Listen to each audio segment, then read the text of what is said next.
Hey guys, it's Chong with Team Overpowered TCG. I've brought you a Zoro list today.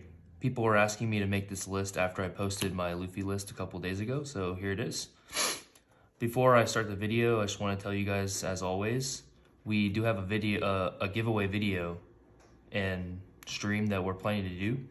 So we'll leave information about that in the description as always. And I think that we want to have it on Twitch after we get about 150 subscribers on YouTube.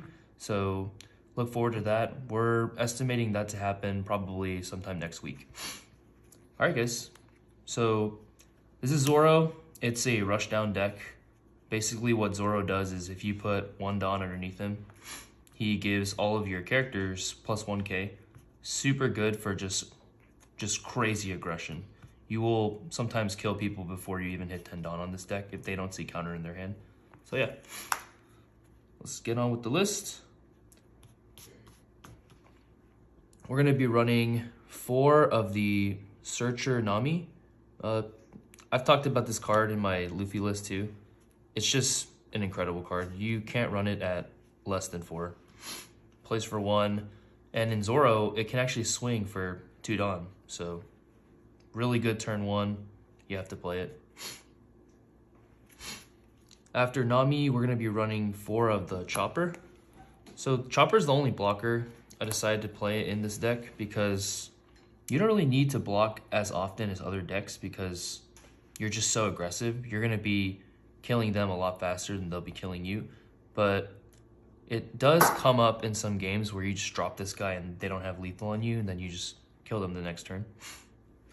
A lot of people run a lot of these vanilla 4Ks because you don't have to invest any Dawn into them with Zoro to swing with them at 5. I just run 3. Excuse me.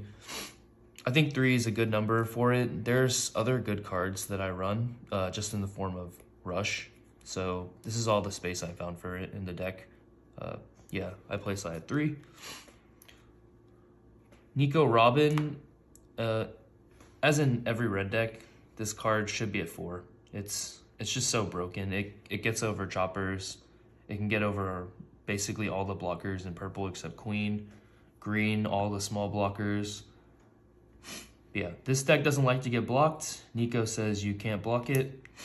And it's swinging for 6k, sometimes 7k if that's how much you want to pump it up to, because of the Zoro leader effect. And it just clears board. It's really nice. It gives Zoro some extra options. It gets really crazy in set 2 when you get the minus DP cards. But yeah, Nico is a 4 of, 1k counter, can never break in your hand. It's a great card. Now, I run 4 of the Jet Pistol. I think this is the best card in red, in my opinion. It's just so broken. It KOs a 6k or less. You run the 4 Otama, obviously, to kind of combo out with it. And you can just clear ridiculous amounts of things on board with just these 2 cards alone.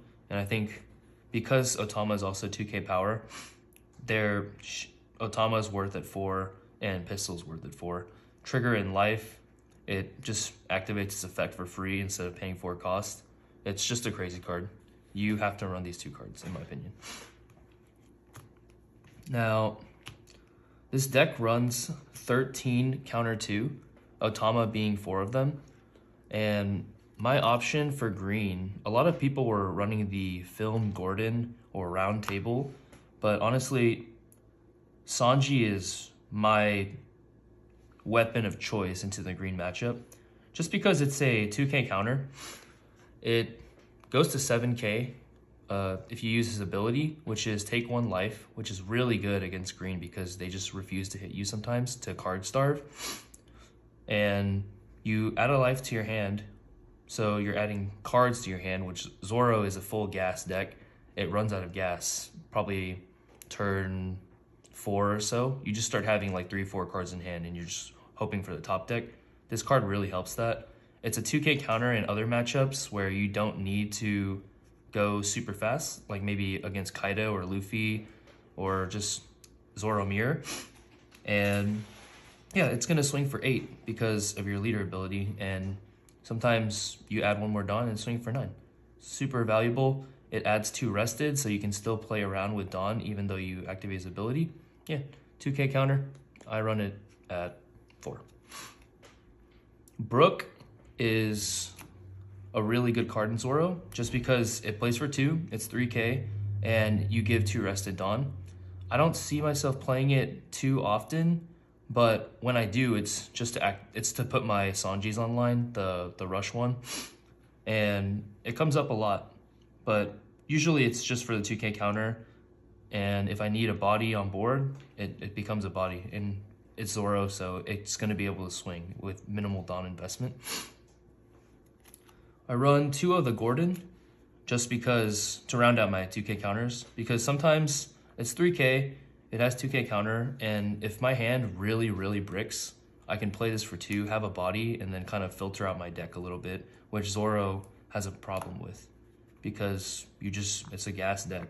You go in, you go face, you give them some hand advantage, they take cards, and you just dwindle your hand. But I feel like Gordon really helps with that because sometimes there's just dead cards in your hand and you want to recycle. So I run him at 2, and it's been working for me. So Gordon at 2, 13 counter 2.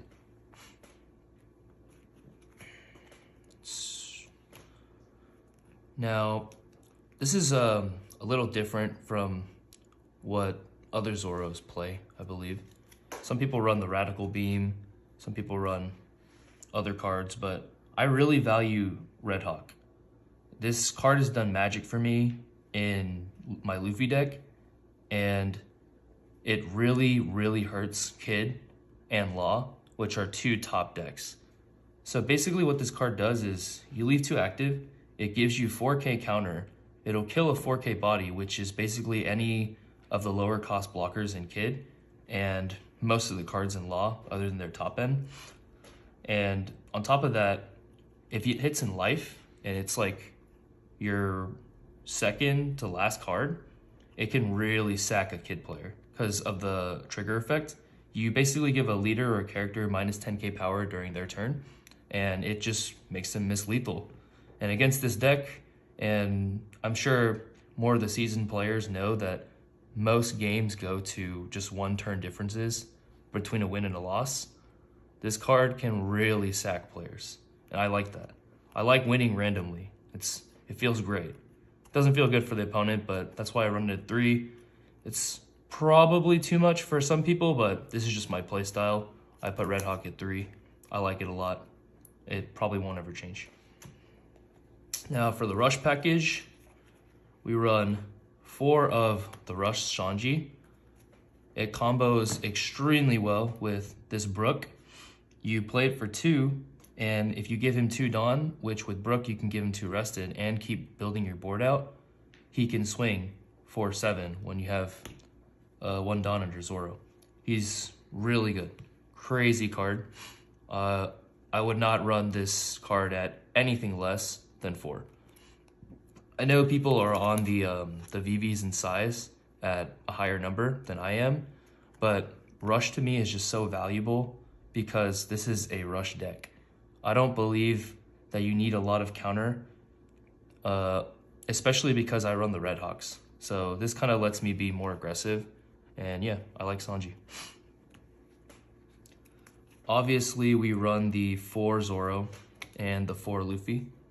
This is mandatory in this deck. This deck, it's a face hunter deck. You want to kill them fast. This is what you need to run. If you see 2 Zoro in your first starting hand and a Nami, you're solid. If you see like 1 Nami and a Luffy, you're solid. You're probably going to do well that game. So yeah, these will swing for 6 and Luffy will swing for 7 because of Zoro effect. And sometimes people just don't have counter. I've won games really fast with this deck. It's actually crazy. Yeah. So that's gonna be the lower end of my Rush cards. And then I run 2 of the Shanks. So, excuse me. This Shanks card, you have to see this card in green because a competent green player knows what your plan as Zoro is.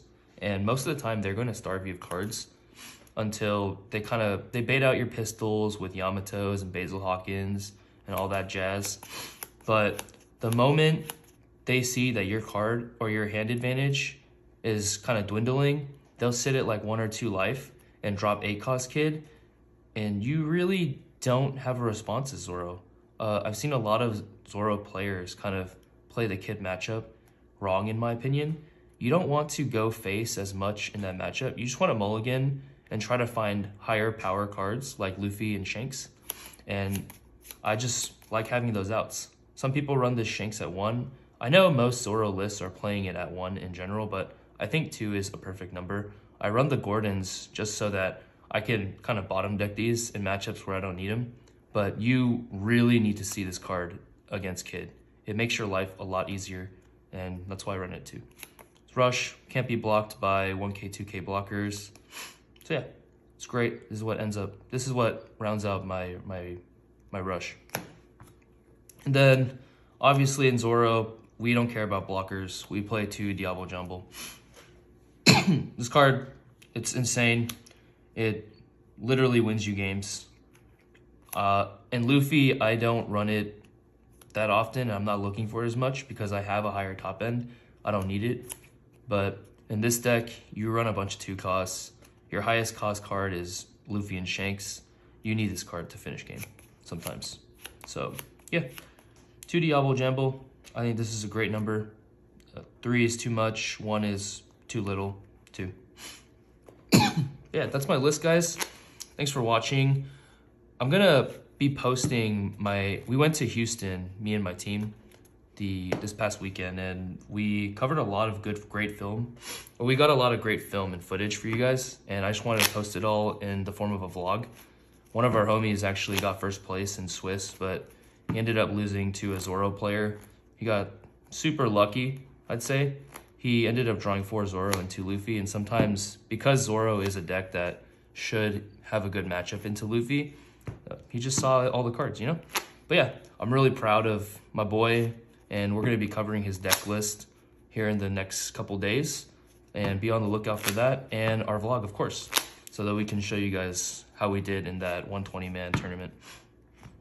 Yeah, again, thanks for watching. I'm going to post a picture of the list in general right here at the end, so you'll see it. Thanks, guys. Have a good one.